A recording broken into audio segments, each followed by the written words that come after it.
Greet you the words of Assalamu Alaikum, which means peace and blessings be upon you. And I mention both Jesus and Muhammad's names because they were both messages of truth and reality.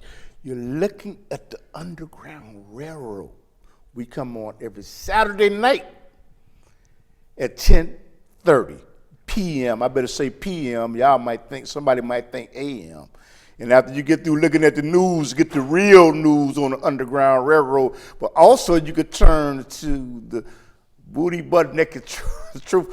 You know what? I'm going to let him introduce himself. Assalamu alaikum, brother. Thank you for accepting the invitation. Yes, sir. Okay, but introduce yourself. Robert Red Ross at Robert House, a non-for-profit, and I have a for-profit that's a chance to change. Give yourself a chance and God will change you. I have a security company. All this is under the guise of the Creator that created everything on this earth, even the air that you breathe. Because if you don't think He created, hold your breath. I'm quite sure you know where you'll be if you don't give it back. I just try to make sense out of common sense. Alhamdulillah. You know, Red Ross, you know what? All praises to Allah. I'm glad to have. You say, you know, your friends should be your friends truly should be the Muslims. Mm-hmm. And I consider them a friend and a brother because when you associate with the non-believer, they're giving you dawah. Mm-hmm. Are you giving them dawah? Yes, sir. They're trying to steer you away from your belief system. They don't believe what you believe, you know. But what I'd like to ask you, Brother Red Russell, you know, I saw Brother Harold today, and hey, y'all doing a wonderful job over there at, what's the address? 8729 South State Street. Okay, and That's they the have Butt Naked Truth Radio building. Mm-hmm. And I want y'all to tune in, and you know what? So me and Brother Red, we're collaborating. We're working together. Even though he's down there, I'm down here, but all he got to do is pick up a telephone and say, brother, it's an issue I want to talk about. Yes, sir. You know, I just didn't call my chip yet because you know what? I don't want to call him every week and say I want to come on because you become a nuisance to somebody. Okay. A Muslim can't be a nuisance to a Muslim. Alhamdulillah. So yeah. So anytime you had the same invitation to call in at 312-626-9979 during the regular hours from 2 to 4. On Thursdays at 4 o'clock on the Big Payback Show, which is my personal show that Mr. Davis, by the grace of Allah, allowed me to network and put some things out for that half hour. You know, it's just an awakening. Mm-hmm. It's a call to duty, you know. And we're not talking about no video game. It's a call to duty for you to be obedient to God. So you know, our call to duty is a lot different. We just try to give you an awakening. Today, Harold Melvin's record, Wake Up Everybody, is more prevalent to be played today than it was in 1969. I want to ask you something, brother. You know what? Because you were involved in something a long time ago, and I don't even want to discuss that. But you know what? Larry Hoover. You know what? I want to discuss Larry Hoover, and I want to. His mother just passed last month. I was at the funeral of your invitation. My fault, sir. Okay. Yes, sir. No, tell him it's okay. Yeah, Hoover's mother died, and there was thousands of people there, and they had all kind of scare tactics at this man's mother's funeral when it should have been. Who is Larry Hoover? For those that don't know, Larry Hoover is the leader and organizer and founder of the Gangster Disciples. People say things that they don't really know, they don't understand. They say sevenfold, but you ask them what sevenfold mean, they tell you it's a part of the laws and the system of the GDs when it's a lie. David Barksdale died in 1974, September 2nd. That's when the gangster, high supreme gangsters and the insane gangsters became GDs. So, you know, a lot of people, you know, that's listening to your show, that's hearing what we're saying, resonates in their head because they've been hearing sevenfold, didn't know what it means. So a lot of people have been running around false flagging, not just false flagging, but saying something they didn't understand. Okay.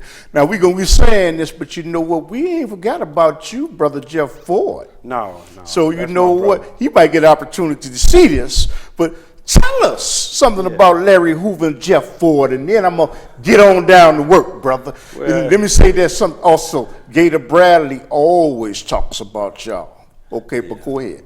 Yeah, so Chicago. it's they were friends. They still friends. They've been friends. They just went opposite ways because if it wasn't for some situations which I can disclose at a later date or disclose in code, Larry might have been a black Peace Stone Ranger in the nation. It was some dealings in the main 21 that some authoritative moves was 21. What is 21? I don't even know what that is. That's Jeff Ford's top hierarchy. Okay. So I know everybody. I know them all. I was back there. I was a high priest among the. Well, it was just it was the devil disciples. Because what people don't know that where the devil disciples come from. They were a drum and bugle corps. Okay. We twisted wooden rifles. In 1965, at the first Bud Billiton parade, there was a fight, and Jeff Ford got shot in the stomach on 7 Hills. A guy named Maurice DeLoach shot him.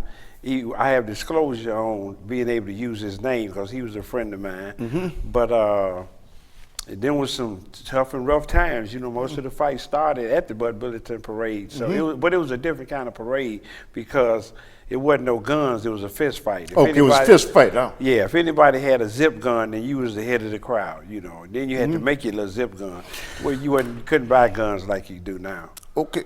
Let me ask you something about Larry Hoover and Jeff Ford, or Jeff Ford and Larry Hoover. I don't want them to think, damn, he's showing favoritism. Yeah. But I want to ask you something. Why, in your opinion, should they let them out of jail? And if they do let them out of jail, because there are people that are petitioning for them to get out of jail, what stability and peace do you think that they could bring from the gang wars that are going on in Chicago right now? Are they still a threat? As far as organization? Yes. Yeah, because they have a code of conduct that they live by and that they die by, and they also in prison by.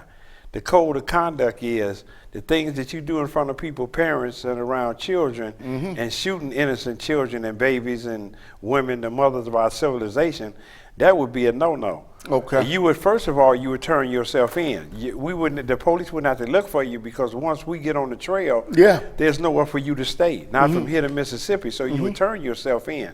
A lot of ways and things that they did to dismantle us that we didn't pay any attention to, because when they killed Fred Hampton and shot him in his back 118 times in his bed while the Queen tried to cover him, and Fred Hampton That's Jr. just about Queen's sister, but go ahead. No, Fred Hampton Jr. was 8 weeks, 4 weeks, 4 to 8 weeks. I don't want to get it wrong, and I don't want to exaggerate. 4 to 8 weeks from being born. He was in his mother's stomach while she was laying trying to cover the chairman. So when you kill people like that, you could have shot Larry Hoover and Jeff Ford 118 times, not in their back, in their face, because it's 118 times when you put them in jail like that. Okay. Yeah. You still dead. You in the Desmo Crypt. When you in that cage, you're not alive unless you're a thinker, because you can't leave the cage. But you could take your mind outside the cage. And they can't make those guys animals. That's why when you see an American gangster, Frank Lucas, Nicky Bonds, all them, every one of the gangsters that you saw end up telling. Jeff and Larry never told. They never had a part in their story or their history that they told anything or anybody. I got to ask you something, and I got another question after that. There's some people out there saying, damn it, why should they let them out all the hell that they raised in the community? There were people that died. Some people think that. What would you say to them, brother? I would say they've been misdirected.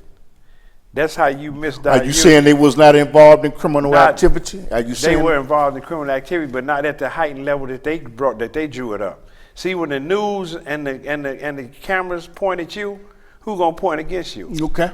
Most of the people in society, black, white, green, or orange, believe in the TV. What the TV said, what the news said. Then when you find out it's a lie, it's too late. Look at all the DNA people that got out for rape and all that stuff. Am I talking about something that's wrong? Am I talking about something that's a lie? No, they ain't no DNA on the lie that they put on Larry and Jeff. Okay. The other question to follow up behind it, if they let Larry Hoover and Jeff Ford out of jail, how would they control the renegades? There's some people that are renegades that don't pay allegiance to nobody. Brother, do you agree with that or disagree with that? I agree with that because what you're speaking of is cliques. Okay. Those are not environmental youth or members that can do anything. The word gang covers the statute of murder, so they don't have to investigate it. First of all, you wouldn't be allowed to call them gangs because it would be a development group. Okay. And the code of conduct that would come from them would be more be crystal in diplomatic diplomacy and how they deploy from what they seen the mistakes that they made that they wouldn't make again. But at the same time, there would be not a vigilante squad, but it'd be 25 brothers that come talk to you made of steel. But let me ask you though, Brother Red. Yes, sir. Let me put it in a different way. What make you think them brothers that are in the cliques or renegades gonna honor that, brother? That's what I'm trying to. I should have asked you in that way, but I'm trying to be careful on the way I word things. Okay. Well, let me not be careful with how I word things. Okay. Do you see that the Italians not killing their women and children? Do you see that the Polish people are not killing their women and children? Yeah. Do you see that the Chinese, the Tongs, are not allowing you to kill their women and children? Yeah. Not allowed. You hear what I'm saying? Absolute power, not guesswork, just work. There's a form of people that's still out here that respect Larry and Jeff. Yeah. That will form a coalition. That's a bond of a brick.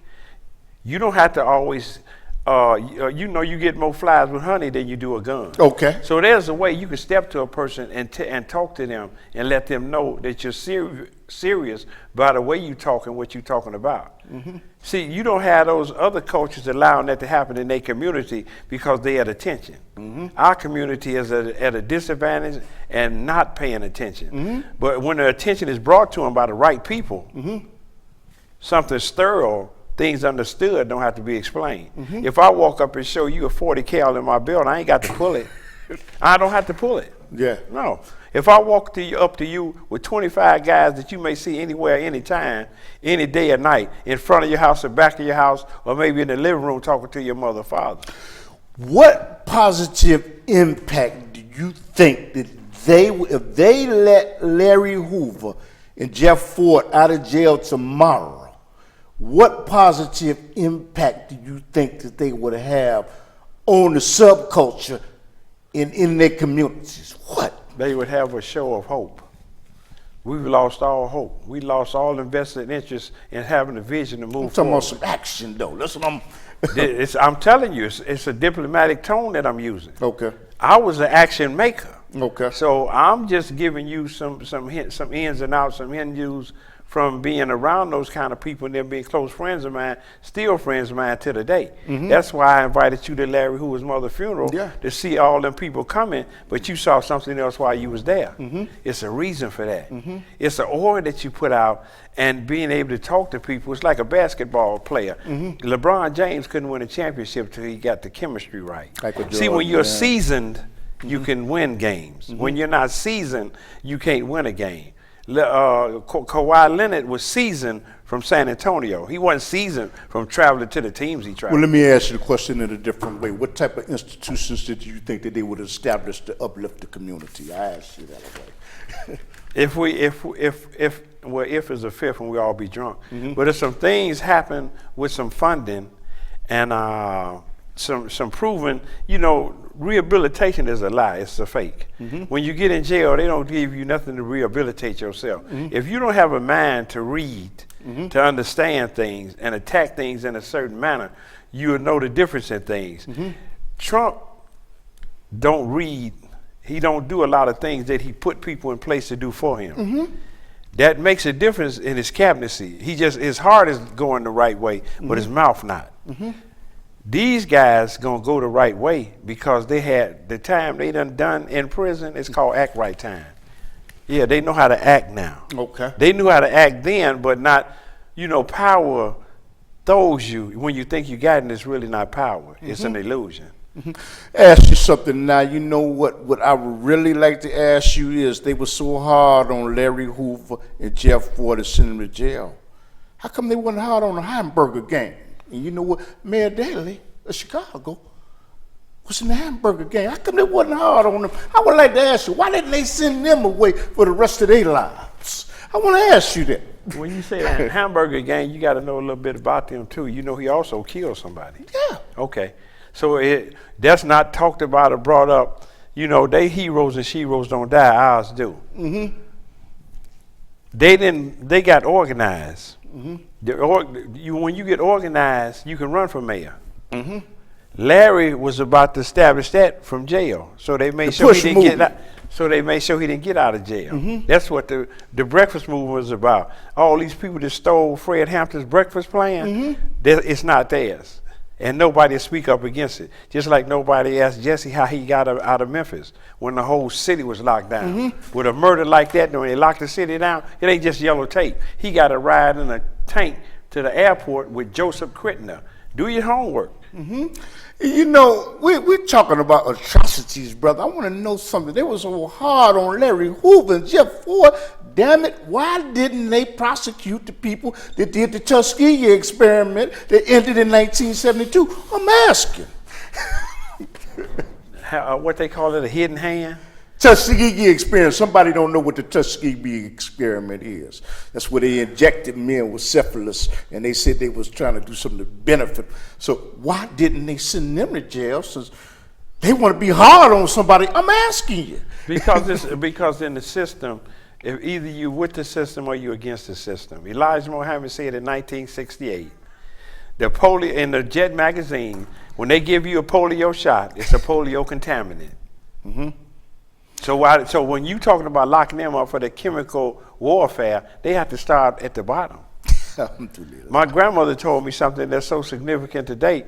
She said in 1936, when they started selling cancer insurance, was when people started catching it. Oh, okay.